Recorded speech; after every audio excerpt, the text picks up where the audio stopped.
गोटे गाँव में जड़े प्रसिद्ध मूर्तिकार थिले। से मंदिर पाई एक अद्भुत मूर्ति तैयारी करुले। से गोटे बड़ शक्तिशाली और अभेद्य पत्थर चयन कले। प्रथमे देखिले लगुला यह पत्थर केबे हेले भांगीबनी। सकाळु ठारू संध्या पर्यंत से छेणी हातोड़ी नहीं से पत्थर को मारुथिले। गोटे पहाड़ पर आउ गोटे एमती 2 दिन बीतीगला किंतु पत्थर जेमिति सेमिति थाए।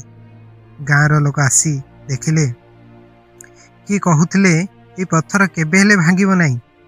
किए हसी कहूले एते परिश्रम करुच एते श्रम करुच किंतु फल केउठी। किंतु मूर्तिकार मुहरे अद्भुत धैर्य और विश्वास थिला। से जानी थिला प्रत्येक पहाड़ पत्थरर भितरे अदृश्य परिवर्तन आणुछि। देखिबाकू न मिलुथिला मध्य पत्थर भितरे दराड़ी धीरे धीरे गड़ाउथिला। शेषरे 7तम पहाड़ रे ठाक पत्थर 2 खंड होइगला।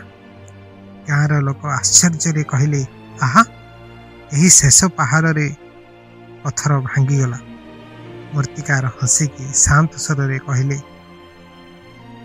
ना यह केवल शेष पहाड़ फल नुहे जहाँ शक्ति आकु देइथिला से अनेशत पहाड़ थिला। प्रत्येक छोट चेष्टा तार असर पकाए। जदि मु मझिरे रही जाई थांती ए पत्थर आज मध्य अभेद्य रही थांता। ये कहानी रो आमे शिखि परिबा कि जीवन रे प्रत्येक चेष्टा मूल्यवान।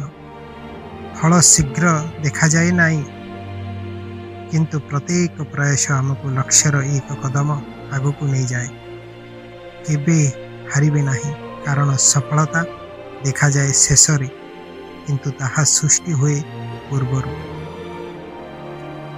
थैंक यू आपण मानकु हमको एमती सपोर्ट करंतु। वीडियो लाइक करंतु सब्सक्राइब करंतु। हरे कृष्ण।